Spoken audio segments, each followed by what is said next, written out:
Seguramente ya te sepas toda la historia entre el año 70 y 79. Durante esta década, la primera guerra judío-romana culminó con la destrucción de Jerusalén. La dinastía Flavia gobernó al Imperio Romano. La erupción del monte Vesubio en el 79 destruyó Pompeya.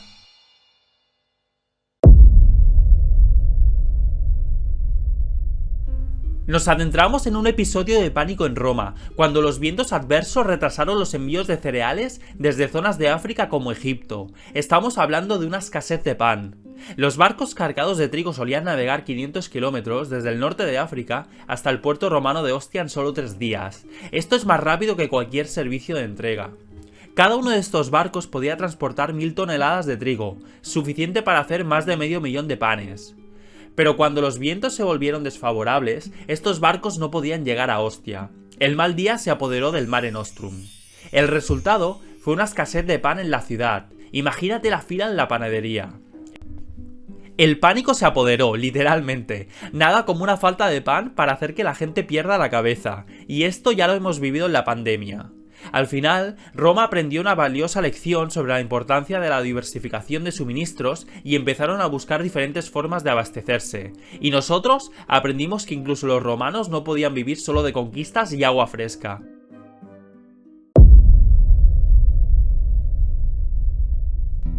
¿Quién fue Rabel II? El rey que decidió que una capital simplemente no era suficiente. Rabel, gobernante de Nabatea, tenía su sede en Petra, una ciudad que es una maravilla arquitectónica hasta el día de hoy. Pero ¿quién dice que no puedes tener dos maravillas?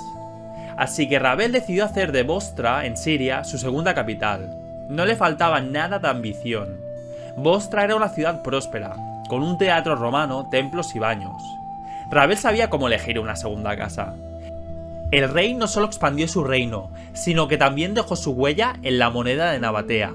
Esto es lo que yo llamo un buen branding. Desde Bostra, Rabel gobernó con mano firme, manteniendo a Nabatea próspera y segura. Un gran desafío para un rey con dos ciudades. Así que la próxima vez que pienses que no puedes manejar dos cosas a la vez, recuerda a Rabel, el rey de dos capitales.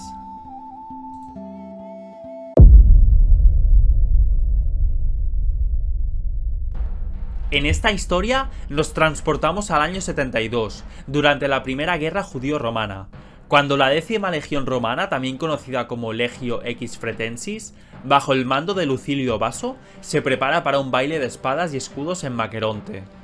La 10ª legión, conocida por su emblema del toro, y no se llamaban así por su afición a los rodeos, era una de las legiones más temidas del ejército romano.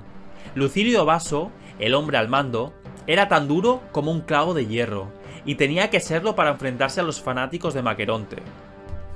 La fortaleza, situada a orillas del Mar Muerto, era tan dura de roer como una nuez vieja, pero los romanos tenían un plan. Después de un asedio, los judíos finalmente capitularon, pero en un giro digno de cualquier telenovela turca, se les permitió abandonar la fortaleza antes de que fuera destruida. Y así, con un estruendo que probablemente se escuchó hasta en Roma, la fortaleza fue destruida, a saber cómo fue la fiesta de despedida. Hoy las ruinas de Maqueronte son un recordatorio de este enfrentamiento histórico, y aunque la 10ª legión ya no está, su historia sigue viva.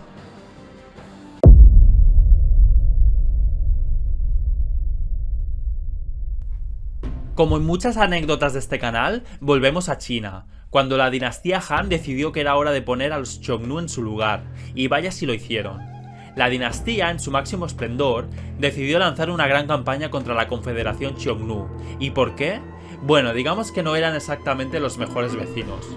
El hombre al mando de esta campaña fue el general Dou Wu, un tipo al que le gustaba ir al grano, y más cuando se trataba de los Xiongnu.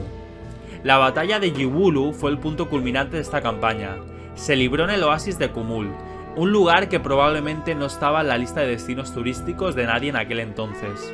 Los soldados Han, bajo la dirección de Dou Wu, lucharon con valentía y determinación. La batalla resultó en una victoria decisiva para los Han. Supongo que los Xiongnu tuvieron que buscarse otro lugar después de esta derrota. Esta batalla fue un hito en la historia de la dinastía, y todo gracias a un general decidido y a un montón de soldados que no tenían miedo de ensuciarse las manos.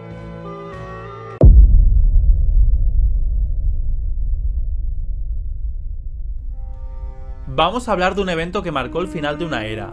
la escritura del último texto cuneiforme conocido en Mesopotamia. El cuneiforme, esa escritura que parece un juego de palitos y cuadraditos, fue el primer sistema conocido en el mundo. Y si no sabes la historia, todo comenzó ante la necesidad de contabilizar bienes y transacciones. El último texto cuneiforme conocido fue escrito por un escriba que probablemente no tenía ni idea de que estaba haciendo historia. Imagínate su sorpresa si supiera que estamos hablando de él miles de años después. El final de este tipo de escritura coincide con el cierre de las escuelas de escribas, cuando los nuevos tipos de escritura aparecieron, como el papiro y el pergamino. Estos eran más fáciles de transportar y no requerían un cincel y un martillo para escribir, una mejora muy importante para la época. Así que con un adiós agridulce, la escritura cuneiforme se desvaneció en la historia, pero no se fue sin dejar huella. Hoy, las tablas de arcilla cuneiforme son tesoros en los museos, recordándonos de dónde venimos y cuánto hemos avanzado, y todo gracias a querer llevar las cuentas.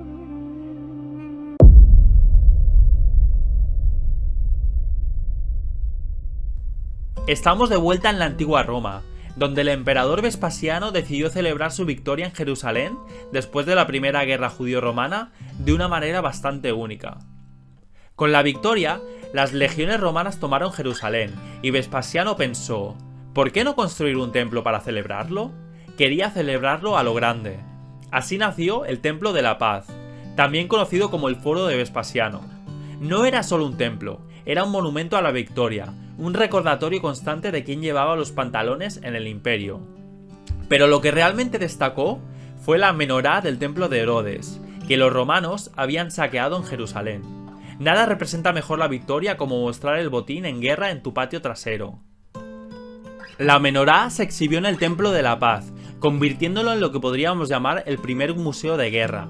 Todo esto porque el emperador tenía un gran amor por los trofeos brillantes. El Templo de la Paz se convirtió en un punto de referencia en Roma, un lugar para recordar las victorias pasadas y tal vez planificar las próximas, porque en Roma siempre hay una próxima.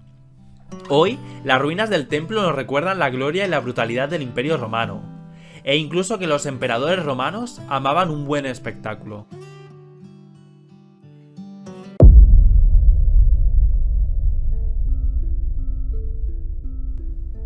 Van Gu fue un historiador de China que se atrevió a mirar el cielo y preguntarse de dónde viene todo esto.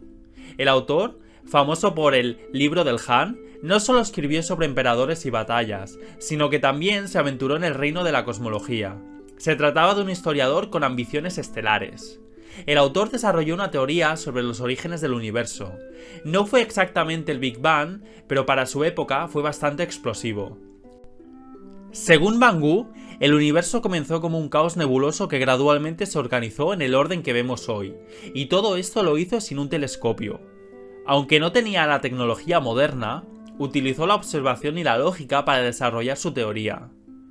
Esta teoría no es exactamente como la entendemos hoy. Su curiosidad y su deseo de entender el universo nos recuerda que la búsqueda de conocimiento es una constante en la historia humana. Así que la próxima vez que mires al cielo estrellado, recuerda a Van Gu y su teoría del universo.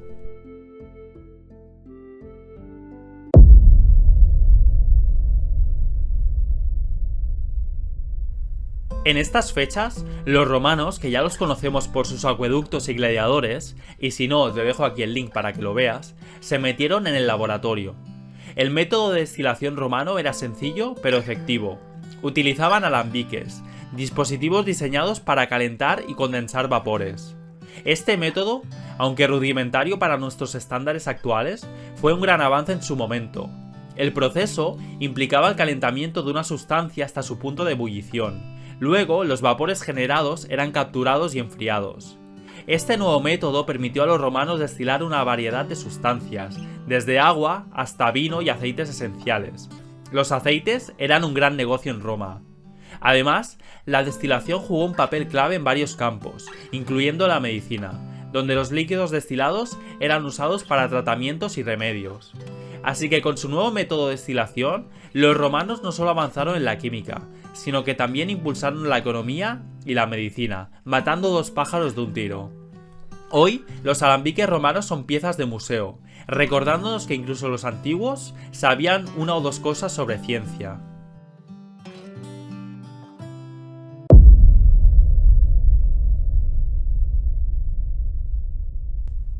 El año 78, un año que puede parecer muy normal, en realidad fue un punto de partida para varios calendarios de la India y Camboya. Este año es conocido como el año base o año cero de la era Saka. ¿Y cuándo comienza este año? Bueno, eso depende a quien le preguntes.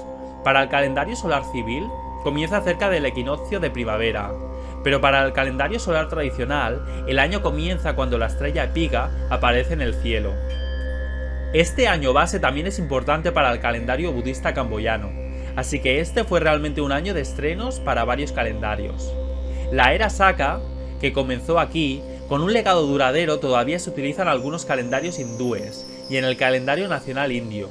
Este calendario también utiliza este año base. Es un ejemplo perfecto de cómo la historia puede influir en nuestra vida cotidiana, incluso en algo tan simple como la forma en que medimos el tiempo.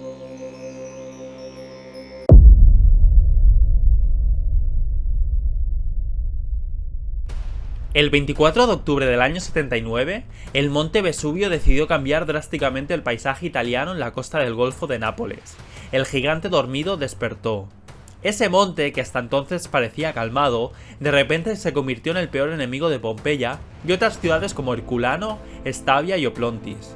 Las primeras señales fueron pequeños temblores, apenas percibidos por la población. Pero muy pronto, la montaña estalló en una erupción violenta y devastadora, lanzando una columna de cenizas y piedra pómez a kilómetros en el cielo.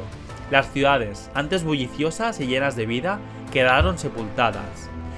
En medio del caos, Plinio el Viejo, almirante de la Armada romana, se puso su capa de héroe y organizó la evacuación de los refugiados. Con la armada, Plinio logró salvar a muchos, pero como en toda gran historia, nuestro héroe encontró su trágico final. Murió tras inhalar los vapores volcánicos. En aquella época nadie sabía que no era buena idea respirar cerca de un volcán en erupción. Pompeya y Herculano fueron enterradas bajo una capa de cenizas y rocas. Esta capa sirvió de molde, preservando las ciudades y sus habitantes en un estado casi perfecto. Hoy, estos sitios arqueológicos proporcionan una ventana única al pasado, mostrándonos cómo era la vida en una ciudad romana. Así, la erupción del Vesubio, aunque fue una tragedia, ha permitido a la historia sobrevivir hasta nuestros días.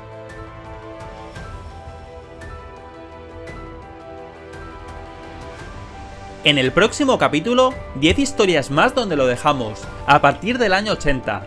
Si te ha gustado, no olvides suscribirte y darle a like, ya que de historias va la cosa.